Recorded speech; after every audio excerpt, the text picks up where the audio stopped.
I'm Stella, 22 years old, and last week I boarded a one-way flight to Germany to start a life my family knew nothing about until the very last moment. 3 weeks before that flight, I walked across my college graduation stage completely alone. While I received my summa cum laude diploma in front of thousands of strangers, my parents were hosting a Super Bowl party with 50 guests back home. The seats reserved for my family? Empty. I sat in a parking lot afterward and cried until I couldn't breathe. But tucked inside my graduation gown was a letter I hadn't opened yet. That letter changed everything. Before I continue, if you find this story worth your time, please take a moment to like and subscribe, but only if you genuinely connect with what I'm sharing. And drop a comment telling me where you're watching from and what time it is there. Now let me take you back 6 weeks, to the phone call that finally broke something inside me. 6 weeks before graduation, I'm sitting cross-legged on my dorm room bed, phone pressed to my ear. My heart beats a little faster than usual because I'm about to ask my parents for something I've never asked before. Mom, I wanted to confirm the date, I say. Graduation is February 9th, 2 p.m. Silence stretches across the line. I hear my father's TV blaring in the background, some sports commentary. Sweetheart, Mom finally says, her voice careful. You know what day that is, right? I know, of course I know. Super Bowl Sunday, I answer.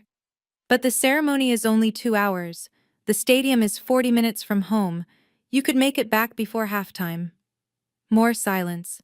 Then Dad's voice cuts in. He must have grabbed the phone. Stella, Tyler has important guests coming that day. There's a scout from the NFL. This could be his big break. My chest tightens. Tyler. Always Tyler. Dad, I'm graduating with honors. I've been working toward this for 4 years. And we're proud of you, Mom jumps back in. Her tone the practiced sweetness I've heard 1,000 times. But honey, graduations happen every year. Super Bowl only comes once. I want to scream. I want to remind them that I worked 3 jobs to pay for this degree while they bought Tyler a new car, hired him a personal trainer, flew him to tryouts across the country. But I don't. I've learned that screaming changes nothing in this family. I understand, I whisper. Good girl. We'll celebrate later, okay? Send us pictures. The line goes dead. I sit there, phone still in my hand, and realize something. Not once did they ask what honors I received. Not once did they ask if I was excited. Not once did they ask if I needed anything. To them, my graduation was just another Tuesday. I should explain how we got here. 4 years ago, when I was 18, I received my college acceptance letter with a partial scholarship. I ran downstairs, waving it like a golden ticket. Mom, Dad, I got in, with a scholarship. Dad barely looked up from his laptop. That's nice, sweetheart, but we need to talk about money. What followed was a conversation that shaped everything. We can't afford to pay for your school, Dad said flatly. Tyler needs specialized training this year. His coach says he has real potential. But the scholarship covers 60%. Stella. Mom's hand found my shoulder, her touch gentle but firm. You've always been so independent. Tyler needs more support. You understand, right? I understood perfectly. From that day forward, I became a ghost in my own family. I applied for every scholarship I could find. I worked as a barista at 6 a.m., a teaching assistant by noon, and a tutor until midnight. I ate instant ramen 5 days a week to save money. My GPA climbed to 3.9, while my bank account hovered near zero. Meanwhile, Tyler got a brand new Mustang for his 19th birthday. For driving to practice, Mom explained. Tyler got a personal nutritionist. Athletes need proper fuel, Dad insisted. Tyler flew first class to training camps across the country. Investments in his future, they called it. In 4 years of college, I went home exactly 6 times. Each visit felt the same. Help Mom cook for Tyler's friends, hear about Tyler's games, watch Tyler open gifts while I sat in the corner. Not once did anyone ask about my research paper on social inequality. Not once did anyone ask about my dean's list placement. But there was one person who noticed. A professor who would change my life. I just didn't know it yet. The night after that phone call, I dial a different number. The one person who never made me feel invisible. Grandma Grace? Stella, my darling. Her voice wraps around me like a warm blanket. At 80 years old, my grandmother still sounds sharper than most people half her age. 30 years of teaching high school English will do that to you. I heard about your parents, she says before I can explain. Your mother called me, tried to justify it. And I told her she was making a terrible mistake. Grandma Grace never minces words. But you know your mother. She thinks the sun rises and sets on that football. I laugh despite myself. It's a bitter sound. Grandma, I don't know if I can do this alone. You're not alone. Her voice turns fierce. I'll be there, Stella. Even if I have to crawl, I'll be in that audience. My throat tightens. Grandma Grace lives 2 hours away. Her knees are bad. Her heart isn't what it used to be, and yet she's willing to make the drive that my parents won't. You don't have to. Hush. This is non-negotiable. She pauses. Now tell me the truth. Is there something else going on? You sound different, like you're carrying a secret. I freeze. How does she always know? It's nothing, Grandma. Just nervous about after graduation. She doesn't sound convinced. Well, whatever it is, you can tell me when you're ready.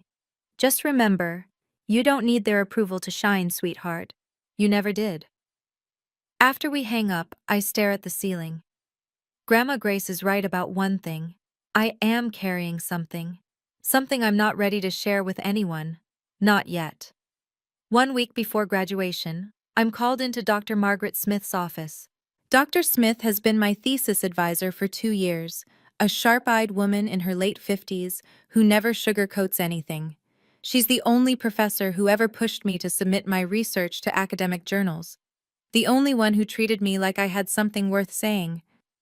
Close the door, Stella. She gestures to the chair across from her cluttered desk. Sit. I obey, my heart hammering. Did I do something wrong? Is there a problem with my thesis? I've been watching you for 4 years, she begins. You're one of the most dedicated students I've ever taught.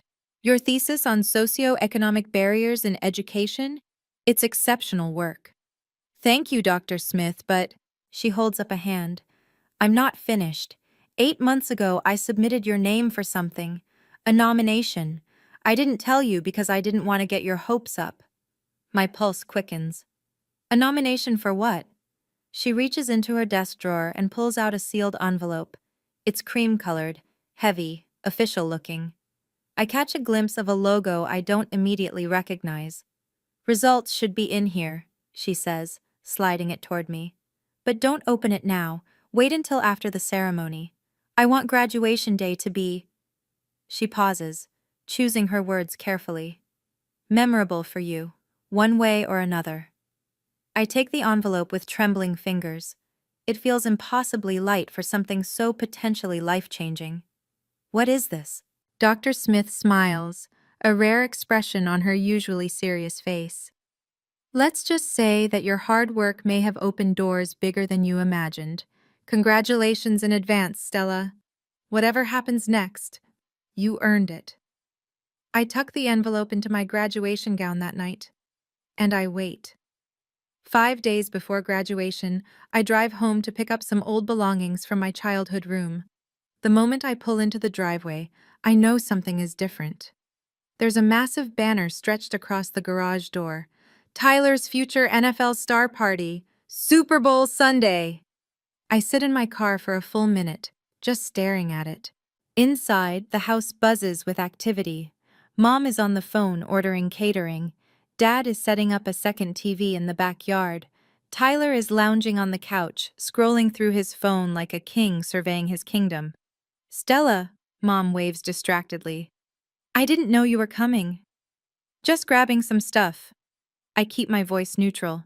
Big party? 50 guests, can you believe it? The Patterson Scout is bringing his whole family. This could be Tyler's moment. Tyler doesn't even look up. Hey, sis. I wander toward the kitchen, taking in the piles of decorations, football-shaped plates, team banners, a massive sheet cake being designed with Tyler's face on it. Do you need help? I hear myself ask. It's pathetic, really, this desperate attempt to be included. Mom waves me off. No, you should head back to school. Don't you have that ceremony thing soon? That ceremony thing. 4 years of my life reduced to 3 dismissive words. It's Sunday, Mom. 2 p.m., same day as your party. Right. She's already turning back to her phone. Oh, what day did you say again? I told her a week ago. I told her 3 days ago on the phone. Never mind, I whisper. On my way out, I pass the entryway table. The party invitations are stacked there, ready to mail. I pick one up. Join us to celebrate Tyler Whitney and family. My name isn't anywhere on it. 10 p.m., the night before graduation. I'm pacing my dorm room, phone in hand, gathering courage I'm not sure I have. One last try. That's what I keep telling myself. One last chance for them to show up. I dial home. The noise hits me immediately. Laughter, clinking glasses, music. They're already celebrating. A pre-party for the pre-party. Hello? Mom's voice is light, giddy. I can tell she's been drinking. Mom, it's Stella. Honey, hold on! I hear her shout to someone. It's my daughter, the one graduating tomorrow. At least she remembered. Mom, I wanted to tell you something. My voice shakes. I'm graduating summa cum laude, and I was chosen to give the student representative speech. Silence. For one hopeful heartbeat, I think she's processing the magnitude of this. Student representative, out of 3,000 graduates. Oh, that's wonderful, sweetie. Hold on. Her voice goes distant. Richard, Tyler's scout just texted. He's bringing 3 extra people. Mom? She's back, distracted. Sorry, honey, what were you saying? Something about a speech? I was selected to speak at graduation, as the student representative. That's nice, sweetheart. Listen, I need to call the caterer. Mom, please, this is important to me. Dad's voice booms in the background. Who's on the phone? Tell them to call back, we're busy. Stella, honey, I'll call you back tomorrow, okay? Love you. Beep, beep, beep. She hung up. I sit on the edge of my bed, staring at the graduation gown hanging on my closet door. Dr. Smith's envelope is tucked in the inside pocket. I haven't opened it. Somehow it feels like the only thing in my life right now that might still hold possibility. Tomorrow I walk alone. But maybe I'll walk toward something bigger than they could ever imagine. Super Bowl Sunday. 6 a.m. I wake before my alarm, staring at the pale winter light creeping through my dorm window. Today should feel momentous, the culmination of 4 years of sacrifice, sleepless nights, and silent tears. Instead, it feels hollow. I shower. I style my hair carefully. I put on the dress I bought at a thrift store for $12, navy blue, simple, the nicest thing I own. Then I lift my graduation gown from its hanger and slip it on. The fabric is heavier than I expected, or maybe that's just the weight of everything else. My phone buzzes. I grab it too quickly, hating myself for hoping. Tyler. Good luck today, sis. Sent at 2:47 a.m. He was probably drunk. Nothing from Mom, nothing from Dad. Then another buzz. Grandma Grace. On my way, my darling. Traffic is heavy, but I will be there. I'm so proud of you I could burst. I smile for the first time all morning. I press my hand against my gown, feeling the outline of Dr. Smith's envelope in the inside pocket. Still sealed, still waiting. Whatever's inside, good news or bad, I've decided it belongs to today. Not yesterday's disappointments, not tomorrow's uncertainties. Today. I take a selfie in the mirror, cap slightly crooked, gown billowing, eyes red-rimmed but determined. I don't know who to send it to, so I just save it. The Uber arrives at 8. I grab my things, take one last look at my empty dorm room, and head out. Big day, huh? The driver asks cheerfully. Family meeting you there? I pause just a second too long.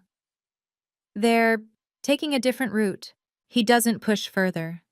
We drive in comfortable silence while I watch the world blur past, carrying me toward a ceremony where the only people who should care the most won't be watching. The stadium is a sea of chaos and joy. Everywhere I look, families cluster together, mothers adjusting their children's caps, fathers snapping photos, grandparents dabbing tears before the ceremony even starts. Balloons bob in the February wind. Homemade signs declare, "Congrats, Sarah," and "We're so proud of you, Marcus." I wade through this ocean of love, searching for Section C, Row 12.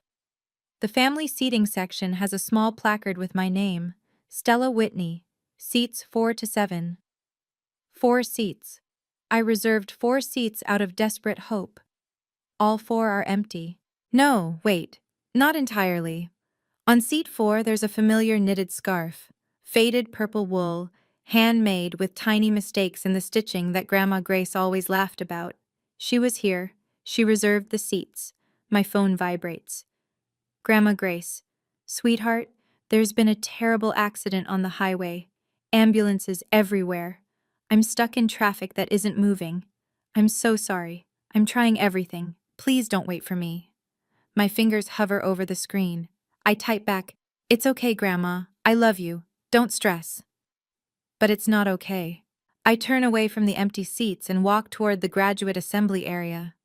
Around me, classmates are hugging their families goodbye, promising to wave when their names are called. A girl next to me is crying happy tears as her mother pins a flower to her gown. I stand alone, hands clasped in front of me, watching. A man in the row behind the family section catches my eye. He's holding a sign for someone else, but he notices me staring at my empty seats. He gives me a small, sympathetic nod. A stranger's kindness. That's what I get today. The processional music begins. I straighten my shoulders, touch the envelope in my pocket one more time, and take my place in line.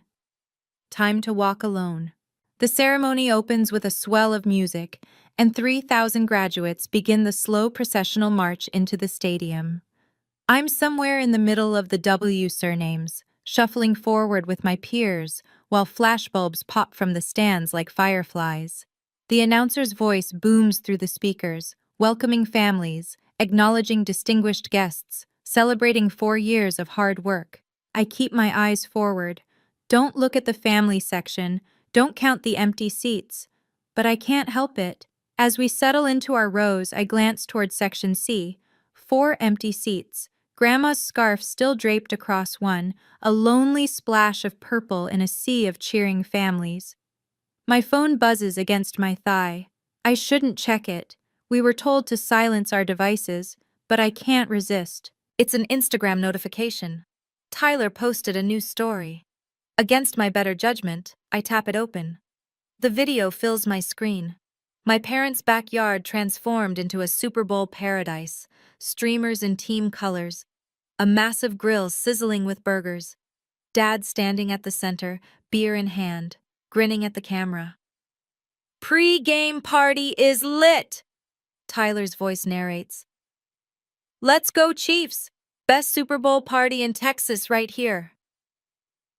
In the background, I see Mom laughing with a group of women.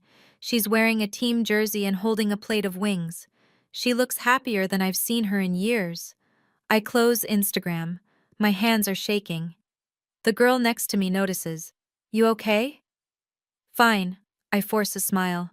Just nervous about my speech. "Oh my God, you're the student rep? That's amazing. Where's your family sitting? I'll wave to them for you." I don't answer. I just point vaguely toward Section C and pray she doesn't look too closely. The chancellor takes the podium. The ceremony officially begins. "Please welcome our student representative, Stella Whitney." Applause ripples through the stadium.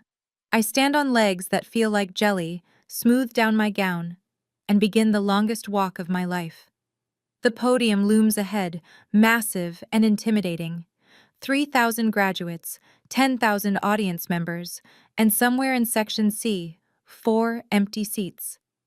I grip the edges of the podium, adjust the microphone, and look out at the sea of faces. For a moment, I can't speak. The words I'd prepared dissolve in my throat. Then I see her. Grandma Grace, white-haired and winded, sliding into seat 4. She made it. She actually made it. She gives me a thumbs up, tears streaming down her face. I find my voice. 4 years ago, I arrived on this campus with 2 suitcases and $17 in my checking account. My voice echoes through the speakers. I didn't have a backup plan. I didn't have a safety net. What I had was determination and the belief that hard work would speak louder than circumstances. The crowd is silent, attentive. Today, I want to speak to every student who worked a midnight shift before an 8 a.m. exam, to everyone who chose textbooks over groceries, to every person sitting in these seats who had no one in the audience cheering their name. My eyes find Grandma Grace. Just her. Just one person. Success isn't about being loved by everyone. Success is knowing your worth when no one's watching. We don't need permission to shine. We never did. I step back. For a heartbeat, nothing happens. Then the stadium erupts, a standing ovation, not from everyone, but from enough. Students are clapping, some are crying. I walk back to my seat, legs still trembling.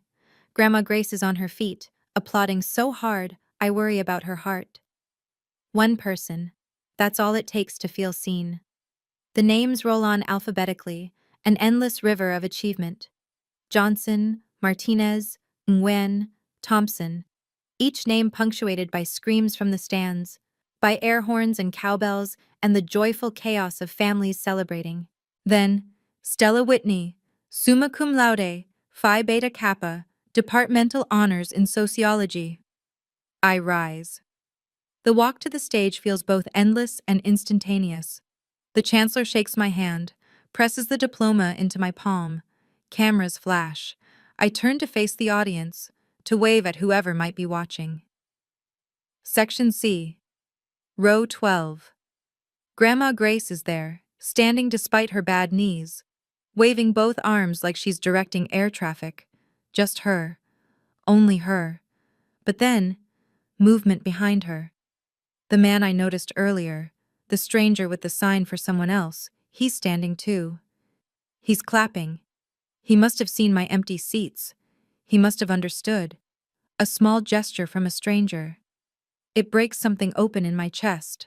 I wave back, not just at Grandma, but at him too, at every person in this stadium who showed up for someone they love. Walking off stage, I press my hand against my gown. The envelope is still there, still sealed. My phone buzzes. I check it as I return to my seat. A new Instagram story from Mom. Posted 3 minutes ago. I tap it open. Dad is doing a victory dance in the backyard. On the TV behind him, the Super Bowl broadcast shows kickoff. Mom is filming, laughing so hard the camera shakes. Best Super Bowl party ever. The caption reads, posted at 2:47 p.m. Central Time, the exact moment I received my summa cum laude diploma. I close Instagram, slide my phone into my pocket, and sit in silence until the ceremony ends. The ceremony ends with a cascade of caps thrown skyward. I don't throw mine. I clutch it against my chest and push through the celebrating crowds toward the parking lot. Grandma Grace texts that she's resting in her car. The drive and the rush exhausted her, and she wants me to take my time. I order an Uber to take me to her. The app says 12 minutes.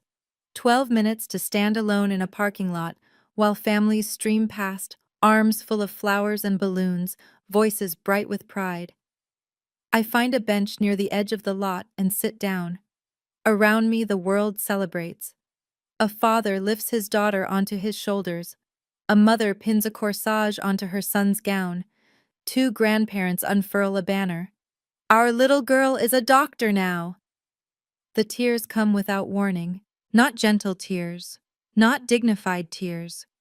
I'm talking about the kind of crying that doubles you over, that steals your breath, that makes your whole body shake. 4 years of loneliness. 4 years of being the invisible daughter. 4 years of Tyler needs more, and Stella can handle herself. It all comes flooding out in an empty parking lot on Super Bowl Sunday. My Uber arrives. The driver, a kind-faced woman in her 40s, takes one look at me and hands over a packet of tissues without a word. Rough day? I want to laugh. Instead, I just nod. Family stuff? I nod again. She doesn't press. She just drives, letting me cry in her back seat while graduation parties bloom across the city. After a few minutes, I reach into my gown, my fingers finding the envelope. It's still there, still sealed. Whatever's inside, it's time to find out. I slide my finger under the flap and tear it open. The paper is thick, official, embossed with a logo I now recognize, the Fulbright program. My hands tremble as I unfold the letter. Dear Ms. Whitney, we are pleased to inform you that you have been selected as a Fulbright Scholar for the 2024 to 2025 academic year. Your research proposal on socioeconomic barriers in educational access has been chosen for funding at Heidelberg University, Germany. This award includes full tuition, a monthly living stipend, travel allowances, and a research assistant position at one of Europe's premier institutions. The total value of your scholarship exceeds $100,000. Congratulations! Out of over 10,000 applicants this year, you are among the 800 chosen worldwide. I read it 3 times. Then a fourth. Fulbright, Heidelberg, Germany, $100,000. Dr. Smith nominated me 8 months ago. She never said a word. She wanted this to be a surprise, a gift for the girl whose family never showed up. The Uber driver glances in her rearview mirror. Good news? I look up, tears still streaming, but something else mixing in now, something that feels dangerously close to hope. I think so, I whisper. I think my life just changed. She smiles. Well then, congratulations, honey, whatever it is. I clutch the letter to my chest, watching the Texas suburbs blur past my window. Somewhere across this city, my parents are eating buffalo wings and cheering for a football game. They have no idea that their forgotten daughter just received one of the most prestigious academic honors in the world. And for the first time in 4 years, I don't want to tell them, not yet, because I'm starting to realize something. I don't need them to see my worth for it to be real. I just need to see it myself. Grandma Grace's car is parked at the edge of the lot. I find her reclined in the driver's seat, eyes closed, that familiar purple scarf draped across her lap. I tap on the window and she startles awake, then breaks into the widest smile I've seen in years. My brilliant girl. She fumbles with the door, struggles out of the car, and pulls me into a hug so tight I can barely breathe. I made it. I was stuck behind that accident for 2 hours, but I made it. I know. I saw you. I hug her back just as fiercely. You were the only one. She pulls back, studies my face with those sharp eyes that miss nothing. You've been crying, and she tilts her head. Something else. You're different. What happened? I can't hide anything from her. I never could. Without a word, I hand her the letter. She reads it slowly, lips moving silently. I watch her expression shift. Confusion, then recognition, then disbelief. Stella Marie Whitney. Her voice cracks. Is this real? It's real, Grandma. She sits back down heavily, one hand pressed to her chest. For a terrifying moment, I think I've given her a heart attack. Then she laughs, a full, joyful, tearful laugh that echoes across the empty parking lot. My granddaughter, a Fulbright scholar. She looks up at me, eyes shining. Do your parents know? No. Good. The word comes out fierce, surprising me. Don't tell them, not yet. Grandma? She takes my hand. My birthday is in 3 weeks. The whole family will be there. Let me handle this. Let them see what they've been ignoring all these years, in front of everyone. I hesitate. I don't want to make a scene. It's not a scene, sweetheart. Her grip tightens. It's a reckoning. The next 3 weeks pass in a strange kind of silence. I return to campus to finish packing up my dorm. I start paperwork for my German visa. I email Dr. Smith a thank you so full of gratitude, I have to rewrite it 4 times because I keep crying on my keyboard. She writes back, I always knew you had it in you. Now go show the world. Mom calls exactly once, a week after graduation. Stella, just checking in. Did everything go okay at your ceremony thing? Ceremony thing. I've stopped being hurt by this. I've moved into a numb acceptance. It went fine, Mom. Good, good. Oh, Tyler's tryout got rescheduled. The scout wants him to come to Dallas next month. Isn't that exciting? Very exciting. You should come home and celebrate with us. Actually, I'm pretty busy. Job interviews and stuff. Oh? A flicker of interest. What kind of job? Still figuring it out. I have a few options. Well, don't be too picky. With a sociology degree, you can't afford to be choosy. The old Stella would have defended herself. The new Stella just says, I'll keep that in mind. Dad doesn't call at all. Tyler texts once, Miss you, sis. When you coming home? I reply, Grandma's birthday. See you there. Meanwhile, I book a one-way flight to Frankfurt. Departure, 2 days after Grandma Grace's party. I tell no one except Grandma. She calls me every night, giddy with planning. I've worked out the perfect moment, she whispers one evening. Right after I cut the cake, I'll ask everyone to share their good news. Tyler will brag about his scout. And then I tell them. And then you tell them. I can hear her smile through the phone. They won't know what hit them. I drive into my hometown on a Friday evening, 3 weeks after graduation. Instead of going to my parents' house, I check into a motel off the highway, the kind with peeling wallpaper and a coffee maker that sputters like it's dying. It's not glamorous, but it's mine. My space, my terms. Mom texts around 7. Are you in town yet? Your room is ready? I reply, staying at a friend's place. See you at Grandma's tomorrow. She doesn't question it. She probably doesn't care enough to question it. I spread my documents across the motel bed. Fulbright acceptance letter, Heidelberg research position confirmation, German visa application, one-way flight itinerary. Tomorrow, all of this becomes public. My phone rings. Grandma Grace. You ready, sweetheart? I think so. I'm sitting cross-legged on the scratchy comforter, staring at my reflection in the TV screen. Grandma, what if they don't care? What if I tell them and they just shrug? Silence. Then, that's not the point, Stella. Then what is? The point is that you'll know. You'll know that you stood up, spoke your truth, and walked away with your head high. What they do after that is on them. She's right. I've spent 22 years waiting for my parents to see me. Tomorrow, I stop waiting. What time should I arrive? 2 o'clock. I'll make sure Tyler brags first. It'll make your moment land harder. I laugh despite my nerves. You're devious, Grandma. I'm 80 years old. I've earned the right to be devious. Her voice softens. Sleep well, my darling. Tomorrow is your day. After we hang up, I fold the letters carefully, slide them into my purse, and lie back on the bed. Tomorrow, I stop being invisible. Tomorrow, I say goodbye. Now, I want to pause here for just a moment. Because things are about to get intense. I'm curious, what do you think my parents will do when they hear the news? Drop a 1 in the comments if you think they'll apologize. Drop a 2 if you think they'll get angry. And hey, if you've been writing this story with me from the beginning, hit that subscribe button. The biggest moment is coming up next. Okay, back to the story.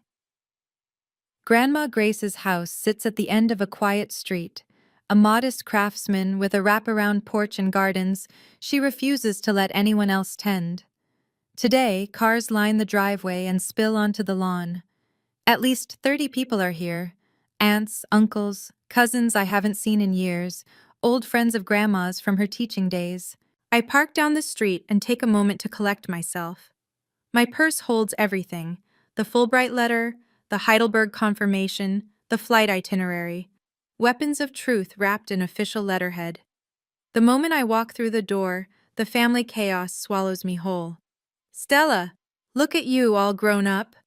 How's job hunting, sweetheart? Your mom says you're struggling. Have you met Tyler's new girlfriend? She's adorable. Tyler is holding court in the living room, surrounded by aunts who hang on his every word.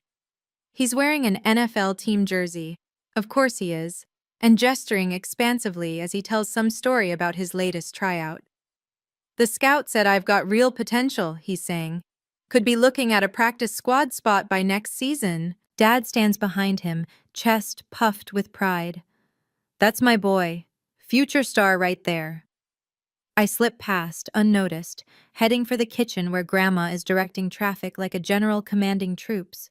Her eyes find mine immediately. She gives me the smallest nod. Soon, she mouths. I nod back and take my position near the back of the room, watching my family orbit around Tyler like he's the sun. Mom is laughing at something he said, her hand on his shoulder, the picture of maternal devotion. No one has asked about my graduation. No one has asked about my plans. That's fine. They'll learn soon enough. The cake comes out, 80 candles flickering in the afternoon light. It's almost time. We sing happy birthday. Grandma blows out the candles, all 80 of them somehow, and the room erupts in applause. Then she raises her hand, and the chatter dies down. Thank you all for coming. Her voice is steady, commanding. 30 years of teaching gave her the kind of presence that demands attention. 80 years is a long time to be alive. I've seen a lot of things. Good things. Hard things. She pauses, scanning the room. Today, I want to hear from my family. Share your good news. Let an old woman feel proud of what she's built. Immediately, Tyler steps forward. Of course he does. Well, Grandma, since you asked, he grins, all confidence and charm. I just had my best tryout yet. Coach said I could be looking at a practice squad contract by fall. Dad whoops. Mom clutches her hands together. The relatives applaud politely. Grandma nods. That's lovely, Tyler. Hard work pays off. She looks around the room again, her gaze landing on an aunt who just got promoted, a cousin who's expecting twins. Each person shares their news, basking in the glow of family approval. Then Grandma's eyes find mine. Stella. Her voice cuts through the murmur of conversation. My oldest grandchild, you just graduated from college. Any news to share with the family? The room turns toward me. I feel their eyes, some curious, some indifferent, some already dismissing whatever I might say. Mom leans over to Aunt Carol. She's still looking for work. You know how it is with those liberal arts degrees. I hear her. I pretend I don't. Grandma raises her hand again.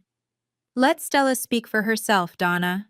Her voice has an edge I've never heard before. Go on, sweetheart. Tell them.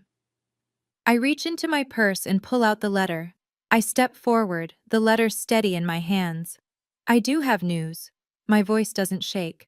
I'm surprised by that. I wanted to share it with the whole family. I unfold the paper, hold it up where everyone can see the official Fulbright letterhead. 3 weeks ago on graduation day, I received this letter. I've been selected as a Fulbright scholar, full funding to conduct research at Heidelberg University in Germany for 2 years. Silence. Complete, absolute silence. Then Aunt Carol speaks first. Wait, Fulbright? The international scholarship? The one that's impossible to get? One of 800 chosen worldwide, I confirm. Out of over 10,000 applicants, the total package is worth more than $100,000. The murmuring begins. I watch faces shift, Confusion, shock, disbelief. Cousin Marcus, who went to law school, is staring at me with his mouth open. Uncle Jim is Googling something on his phone. Holy shit, he mutters. Fulbright scholars include Nobel Prize winners, Rhodes scholars. It says here the acceptance rate is like 8%. Mom's face has gone pale. Dad looks like he's been slapped. Grandma Grace is beaming. My brilliant granddaughter, tell them when you received this news, Stella. I look directly at my parents. I received this letter on graduation day, the same day you hosted a Super Bowl party instead of watching me receive my summa cum laude diploma. The same day I gave the student representative speech to 3,000 people, alone. The silence that follows is different, heavier. The relatives are looking at my parents now, their expressions shifting from admiration for me to something else entirely. Mom opens her mouth to speak. I continue before she can. I didn't tell you because I wanted you to hear it like this, in front of everyone, so you'd finally understand. Dad finds his voice first. Stella, why didn't you tell us sooner? We would have what? My voice stays calm. Changed your Super Bowl plans? Come to my graduation? I called you the night before. I told you I was giving a speech. Mom hung up. Mom's eyes are wet. That's not. We were busy. The scout. I nod slowly. Tyler's scout. Always Tyler's scout. Uncle Jim shifts uncomfortably. Hold on. You two didn't go to her graduation? It was Super Bowl Sunday, Dad protests, but his voice has lost its authority. We had 50 guests. We couldn't just cancel. Cancel? Aunt Carol cuts in. Richard, she graduated summa cum laude. She won a Fulbright. My kids would kill for those achievements. The room is turning. I can feel it, the tide of opinion shifting away from my parents toward me. 30 pairs of eyes now see what I've always seen. Grandma Grace stands up slowly, her presence silencing the growing murmurs. I'm 80 years old. Her voice is steel-wrapped in velvet. I've watched this family for decades. I've stayed quiet about many things. But not today.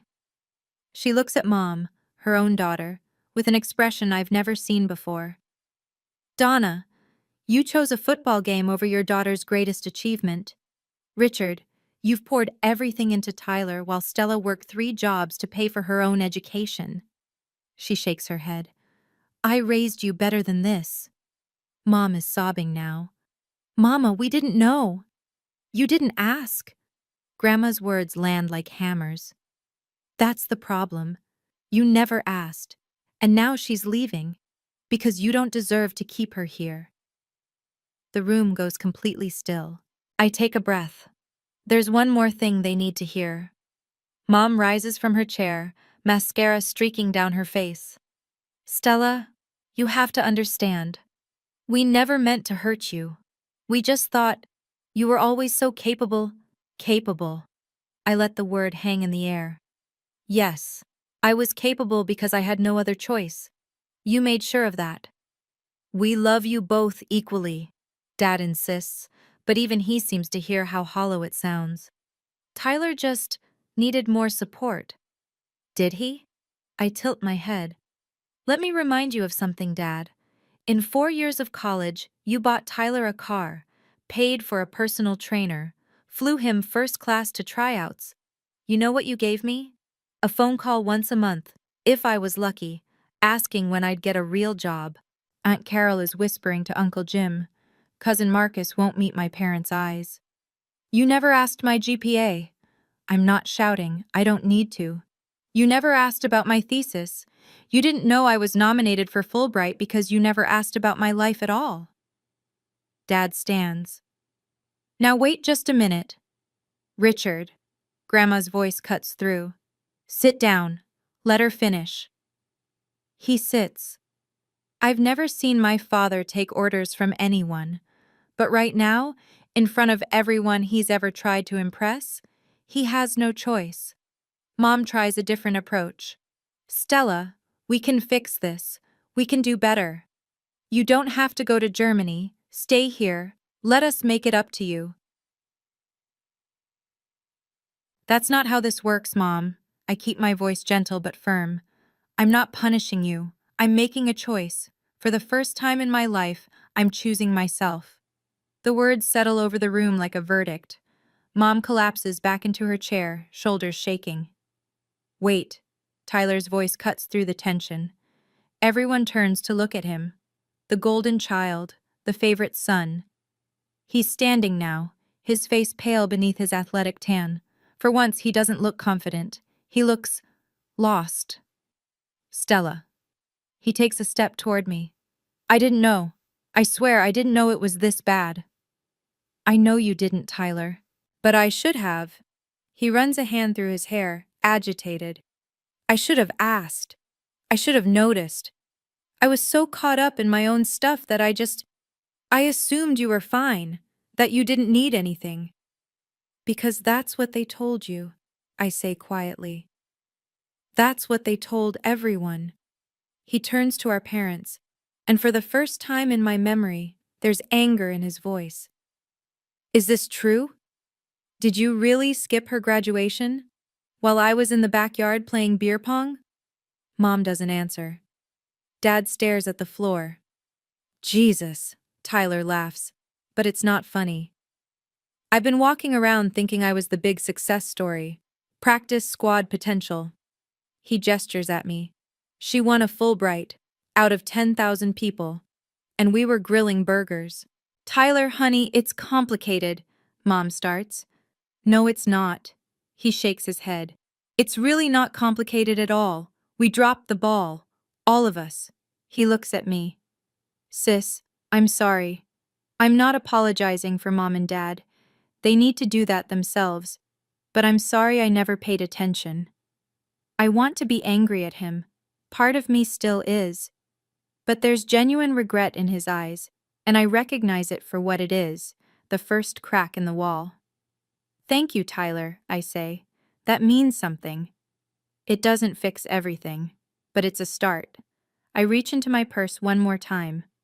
There's one more thing. I pull out the printed flight itinerary. I bought my ticket to Germany 3 weeks ago. One way. I leave in 2 days. Mom's head snaps up. 2 days? Stella, that's too soon. We haven't even had time to... Time to what, Mom? I keep my voice level. Talk? You've had 22 years to talk to me. You chose not to. Dad stands again, this time with something desperate in his face. I won't allow this. You can't just leave the country without... Without what, Dad? Your permission? I almost laugh. I'm 22. I have a fully funded scholarship to one of the best universities in Europe. I don't need your permission for anything. But you can't... He stops. Realizes he has nothing to leverage. No money I need. No support I can't live without. I've built my entire life independent of them, and they're only just now realizing what that means. Grandma Grace rises from her chair, crosses the room, and takes my hand. This party was supposed to be about me. She looks around at the silent guests. But I want everyone to know. This moment, right here, is the best gift I've ever received. Watching my granddaughter stand up for herself. She turns to Mom, her own daughter, with tears in her eyes. Donna, I love you. But you've made mistakes. Big ones. Now you have a choice. Spend the next 2 days making excuses, or spend them trying to repair what's left. Mom is crying too hard to speak. I squeeze Grandma's hand and look out at the room. At the relatives, the friends, the witnesses to this reckoning. I'm not abandoning this family, I say clearly. I'm just choosing to go where I'm valued. Dad corners me by the kitchen doorway an hour later. The party has fractured into awkward clusters, relatives making polite excuses to leave early, Grandma holding court with the few who stayed, Mom crying in the bathroom. Stella. His voice is low, intense. This is a mistake. Europe? What kind of career is that? What about health insurance? What about... I have a research stipend, full health coverage, and a 2-year contract. I tick them off on my fingers. My advisor has already connected me with academic networks across 3 continents. My career is more secure than Tyler's, if we're being honest. His jaw tightens. Don't compare yourself to your brother. Why not? You did. For 22 years. He flinches.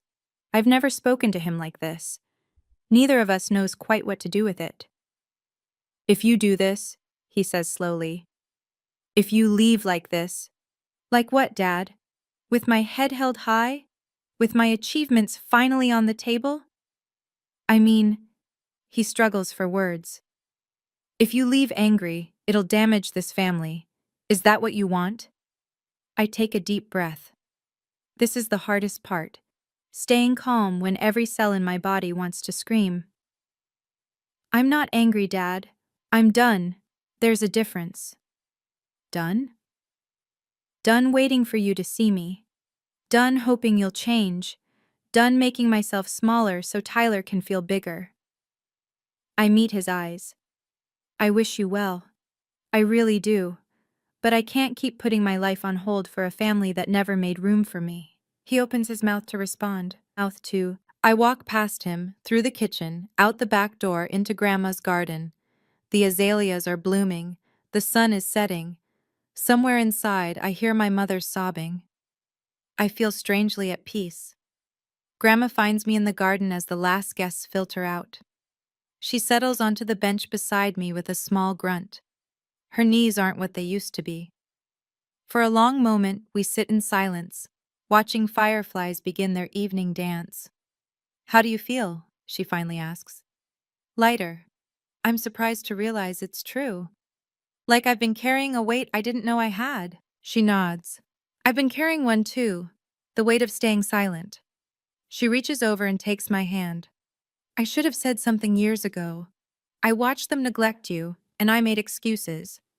They mean well. Tyler just needs extra attention. I was wrong. Grandma, let me finish. Her grip tightens. What you did today took more courage than I've shown in decades. Standing in front of everyone, speaking your truth, that took guts. I learned it from you. She laughs, a watery sound. Flattery will get you everywhere, young lady. The back door opens. Mom stands there, red-eyed, hesitant. She takes a single step toward us, then stops. Grandma looks at her daughter with an expression I can't quite read. Donna, come here. Mom approaches like a child expecting punishment. She stops a few feet away, unable to meet my eyes. Mama, she whispers, I don't know how to fix this. You start by admitting what you did wrong. Grandma's voice is firm, but not unkind. Not to me. To her. Mom finally looks at me. I see something I've never seen before in her face. Genuine shame. Stella, I'm so sorry. It's not enough. Not yet. Maybe not ever. But it's a beginning. Thank you for saying that, Mom. I keep my voice steady. I need time. A lot of time. She nods, crying fresh tears. Time. That's all I can offer right now. 2 days later, I stand at the international departures gate with one suitcase and a carry-on. My phone has been buzzing non-stop since the party. 47 missed calls from Mom, 12 from Dad, 8 texts from Tyler, ranging from, please call me, to, I understand if you need space, to a simple heart emoji. I haven't answered any of them. The only message I opened was from Grandma Grace, sent this morning. Fly safe, my darling. The world is waiting for you. I love you more than words can say. I replied with my own heart emoji. Some things don't need words. The departure board flashes. LH 401 to Frankfurt, now boarding. I gather my things, join the line of passengers shuffling toward the gate. Around me, families hug goodbye. A mother cries into her son's shoulder. A father shakes hands with his daughter, formal but loving. My goodbye happened 2 days ago, in a living room full of witnesses. There's no one here for me now. That's okay. I scan my boarding pass, walk down the jetway, settle into my window seat. The plane is half empty. A midweek flight to Europe doesn't draw crowds. As we taxi toward the runway, I look out the window at the Texas landscape. Flat. Familiar. The only home I've ever known. Somewhere down there, my parents are waking up to the reality that their daughter is gone. Not dead. Not estranged forever. Just choosing a different path. The engines roar, The ground falls away. I watch the city shrink beneath me. First the highways, then the suburbs, then the distant glint of my parents' neighborhood, getting smaller and smaller until it disappears entirely. I turn away from the window, close my eyes, and breathe. For the first time in my life, I'm flying towards something instead of running from it. Somewhere over the Atlantic, I pull out my laptop. The cabin is dark, most passengers asleep under thin airline blankets, but I can't rest. My mind is too full, too alive. I open my email and compose a message to Dr. Smith. Dear Professor Smith, I'm on the plane. I made it. Because of you, I'm flying toward a future I never thought possible. Thank you for seeing something in me when no one else did. Thank you for the nomination, for keeping it secret, for believing I deserved a surprise after years of disappointment. I promise to make you proud. Gratefully yours, Stella. I hit send, then sit back and watch the darkness outside my window. Somewhere below is the Atlantic Ocean, vast and unknowable. Somewhere behind me is Texas, my parents, my brother, my old life.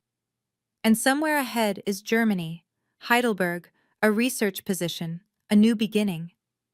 My phone vibrates. One last message slipping through before airplane mode kicks in fully. Dr. Smith, I always knew you would. Now go change the world. I smile at the screen, then tuck my phone away. The flight attendant dims the cabin lights further. A few rows ahead, a baby cries briefly, then settles. The engines hum their steady lullaby.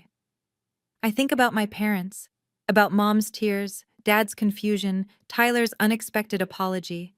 I think about Grandma Grace in her garden, proud and fierce. I think about the girl I was 6 weeks ago calling home to beg for 2 hours of attention. That girl is gone. In her place is someone new, someone who knows her worth doesn't depend on being seen by people who choose not to look. The sun rises ahead of us, painting the clouds gold. I watch it come, and I let myself hope. If you've ever felt invisible in your own family, if you've ever been the one working 3 jobs while someone else got handed everything, I want you to know you're not alone. Drop a heart emoji in the comments. Let me know you're out there. And if this story hit close to home, share it with someone who needs to hear it. Sometimes one story can change how we see ourselves. Now, let me tell you what happened next. 6 months later, I'm sitting in my tiny apartment in Heidelberg, papers spread across my desk, the German winter pressing against my window. My research is going well, better than well. Last week, my advisor called my preliminary findings exceptional. My phone buzzes, a video call request from Mom. For weeks after I left, I didn't answer her calls. I needed space. Eventually, we graduated to texts, brief, polite, careful. But this is the first video call in months. I hesitate, then accept. Mom's face fills the screen. She looks different, older somehow, tired. But there's something else too, something I don't recognize. Stella, her voice catches. Thank you for answering. Hi, Mom. I won't keep you long, She takes a shaky breath. I've been going to therapy. Your father and I both have. I don't respond. I'm not sure what to say. The therapist helped me see things. Patterns. The way we treated you versus Tyler. I've been making lists of every memory I can recall and, her voice breaks. I'm so ashamed, Stella. I didn't see it at the time, but looking back, it's so clear. Mom, no, let me finish. Please. She wipes her eyes. I'm not calling to ask you to come home. I'm not calling to make you forgive me. I just needed you to know. I see it now. What we did, what we didn't do. And I'm working on becoming someone who deserves to be your mother.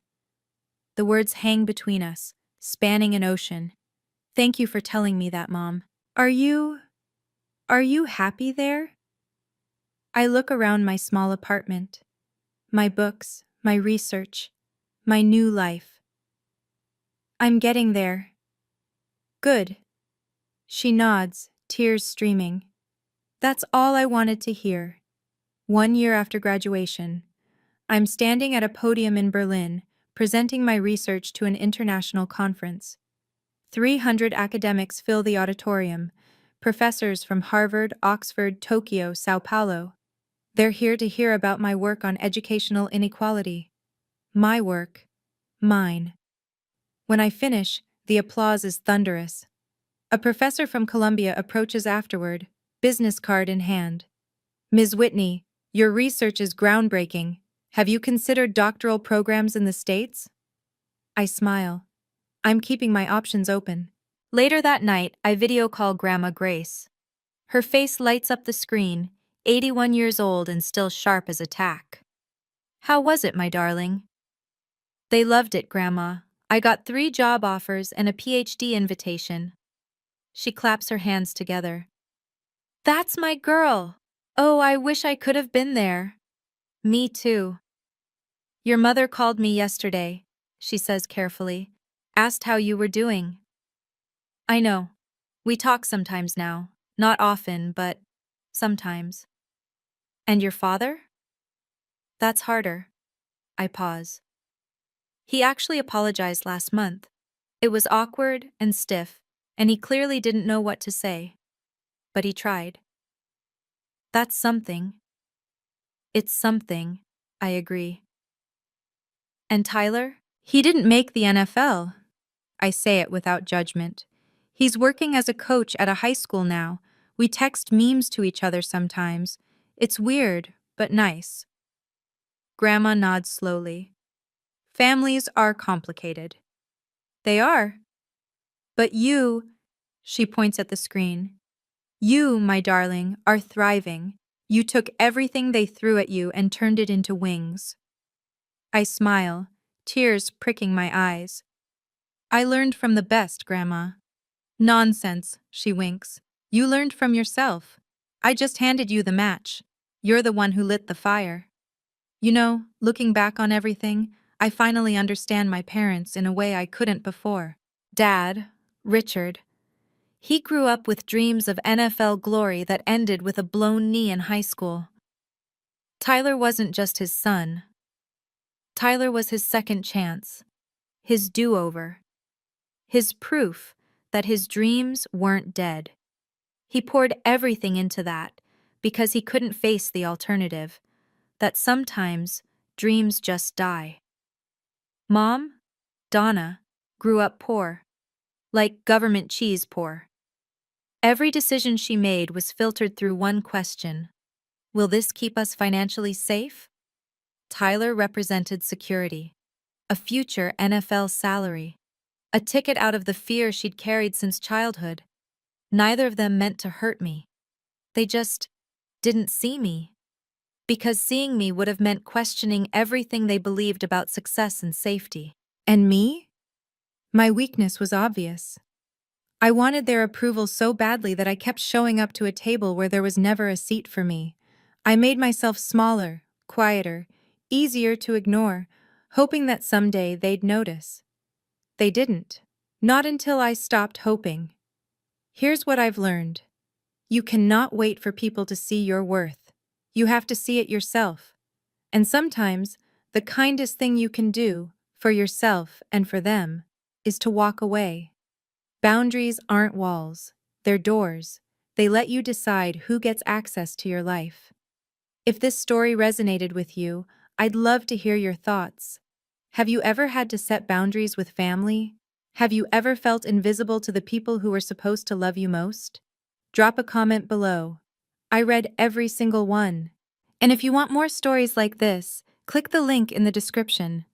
There's a whole community of us out there, learning to see ourselves clearly. Thank you for listening. Thank you for being here. Until next time.